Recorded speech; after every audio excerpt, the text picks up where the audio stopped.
Kita diajarkan bahwa dunia itu bebas, tiap negara punya kedaulatan. Tapi kenyataannya, hampir semua negara tidak benar-benar punya pilihan. Semuanya mengikuti aturan yang sama. Pernah terpikir, kenapa sebagian besar perdagangan minyak dunia harus pakai dolar? Atau kenapa saat aturan pajak dan suku bunga di Amerika berubah, negara kita ikut pusing menyesuaikan diri? Jarang ada yang benar-benar memperhatikan ini. Melalui lensa yang berbeda, kamu akan melihat hal yang selama ini tersembunyi dari pandangan banyak orang. Hal-hal yang sebenarnya selalu ada di depan kita, tapi tidak pernah benar-benar kita sadari.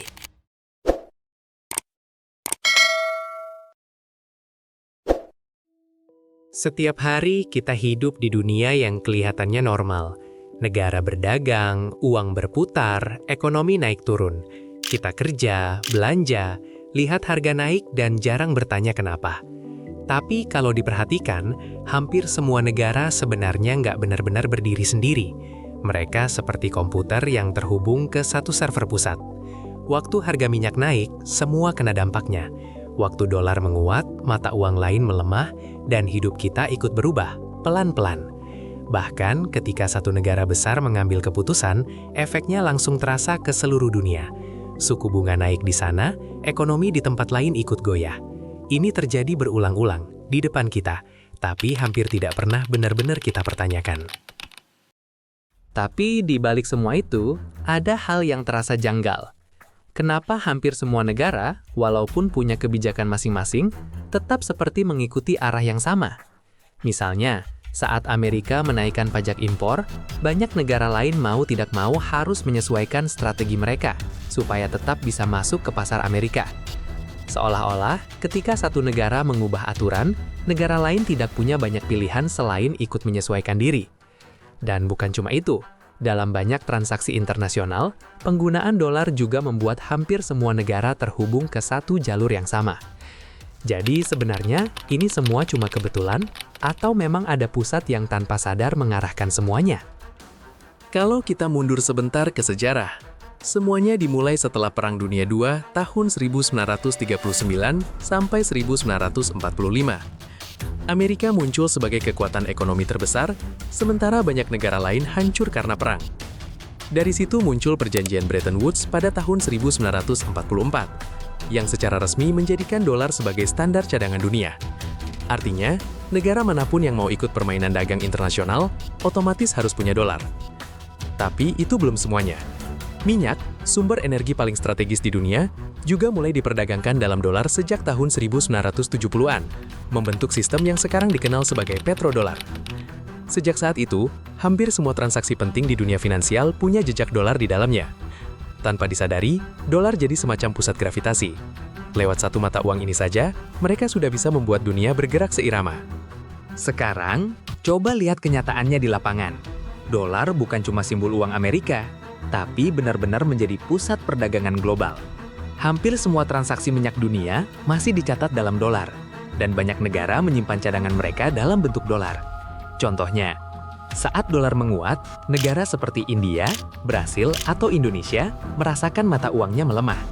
Harga barang impor, seperti kedelai untuk tempe atau onderdil motor, jadi naik. Akibatnya, inflasi naik di pasar dekat rumah kita.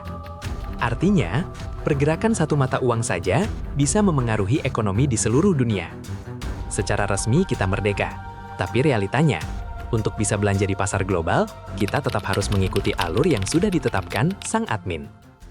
Setelah kita paham soal kekuatan dolar, sekarang coba lihat gimana satu keputusan di satu kantor di Amerika bisa bikin seluruh dunia gemetar. Pernah nggak kalian kepikiran, kenapa saat Amerika tiba-tiba mutusin buat naikin bunga bank atau bikin pajak barang masuk jadi lebih mahal, negara lain, termasuk kita, langsung sibuk berbenah? Lihat saja yang terjadi di tahun 2025 sampai awal 2026 ini. Begitu Amerika naikin tarif impor, negara-negara lain kayak nggak punya pilihan selain manut. Mereka langsung ubah strategi dagangnya cuma supaya tetap bisa dapat izin jualan di pasar Amerika. Efeknya nyata di depan mata kita. Barang-barang jadi lebih mahal, dan ekonomi dunia pelan-pelan bergeser ke arah yang dimau sama sang admin. Katanya, tiap negara itu bebas dan punya kedaulatan sendiri. Tapi jujur saja, pilihannya hampir nggak ada. Kalau nekat menolak aturan ini, akses ke pasar terbesar dunia bisa langsung ditutup.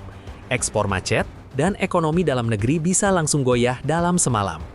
Tanpa banyak orang sadari, Amerika bisa nyetir hampir semua negara cuma lewat kebijakan ekonomi mereka. Disinilah polanya mulai kelihatan jelas. Mereka disebut admin dunia bukan cuma karena punya senjata atau politik yang kuat, tapi karena mereka punya cara yang sangat halus, namun sangat mematikan untuk mengatur langkah kita semua. Kalau ekonomi saja sudah bisa bikin negara lain menyesuaikan diri, bayangkan kalau ada sistem yang mengatur aliran uang secara langsung. Itulah SWIFT. Bayangkan SWIFT seperti WhatsApp-nya bank seluruh dunia. Amerika punya kendali besar di sini. Lewat SWIFT, transfer uang antar negara bisa dipantau, diatur, bahkan diblokir. Misalnya, ketika Amerika menerapkan sanksi ke suatu negara, hampir semua transaksi internasional mereka bisa terhenti. Contohnya nyata, saat Amerika memberi sanksi, mereka bisa menekan tombol ban. Iran di 2012 dan Rusia di 2022 dicabut aksesnya. Hasilnya, transfer internasional mereka macet total. Kedua negara ini akhirnya membangun sistem perbankan alternatif untuk tetap bertransaksi tanpa bergantung pada SWIFT. Kalau satu pihak bisa mematikan arus uang pihak lain, apakah kedaulatan itu benar-benar bebas? Ini adalah alat kontrol non-militer yang sangat nyata. Tanpa kita sadari, kontrol aliran uang global memberi Amerika kekuatan untuk, sebagai admin, untuk mengatur dunia dengan cara yang jarang terlihat tapi sangat nyata. Bukan cuma uang, admin ini juga memengaruhi sumber daya penting, minyak, gas, hingga emas. Ketegangan geopolitik antara Amerika, Israel, dan Iran di Timur Tengah, pusat energi dunia, sering memicu kekhawatiran pasokan. Hasilnya, harga minyak melonjak, dan investor lari ke aset aman seperti emas. Dalam beberapa hari terakhir, harga emas dunia menguat, lebih dari 3%, dan emas batangan seperti antam ikut naik tajam. Keputusan dan konflik di tempat jauh mengubah nilai kekayaan di dalam lemari kita. Kalau akses dan harga sumber daya energi dan logam penting saja bisa berubah karena konflik dan kebijakan global, apakah negara benar-benar punya kendali penuh atas kekayaan alamnya sendiri? Tanpa banyak yang menyadari, akses dan harga sumber daya dunia bisa berubah oleh keputusan dan konflik yang tampak jauh dari kehidupan sehari-hari kita. Terakhir, status admin ini dijaga oleh ratusan pangkalan militer di lebih dari 70 negara. Amerika bisa memproyeksikan kekuatannya dari Timur Tengah sampai Asia. Ambil contoh operasi terhadap Presiden Nicolas Maduro di Venezuela awal 2026 ini. It was a sight not seen since the Cold War, a Latin American city under US fire. In the dead of night, bases across Venezuela were struck in a huge coordinated strike. Terrified people, some thinking it was an earthquake, soon realized they were under attack. But this was not designed to be the start of a prolonged campaign, but rather cover for an operation to capture Venezuela's president. Ini bukan cuma aksi politik, tapi pesan bahwa sang admin bisa masuk ke wilayah kedaulatan manapun. Dampaknya, harga minyak global langsung bergejolak karena ketidakpastian pasokan dari Venezuela. Pangkalan di Jerman, Jepang, hingga Qatar memberi kemampuan untuk mengontrol arus perdagangan dunia tanpa perlu izin siapapun.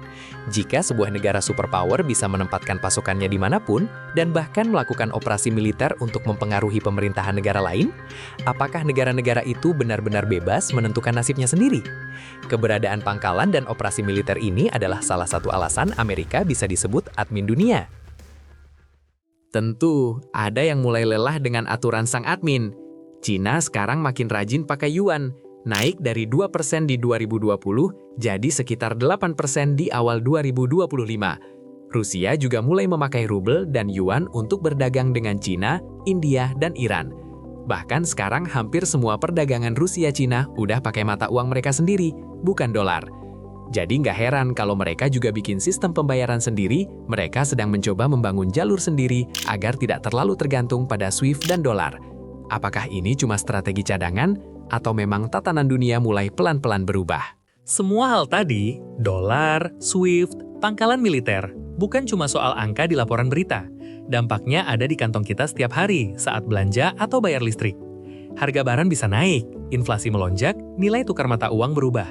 Semua karena keputusan yang diambil jauh dari kita, di Washington atau pusat keuangan global. Setelah melihat semuanya, mulai terlihat jelas kenapa Amerika bisa dijuluki admin dunia. Bukan cuma karena kekuatan ekonominya, bukan cuma karena militernya, tapi karena gabungan semua faktor itu. dolar, SWIFT, pangkalan militer, dan kemampuan memengaruhi keputusan negara lain.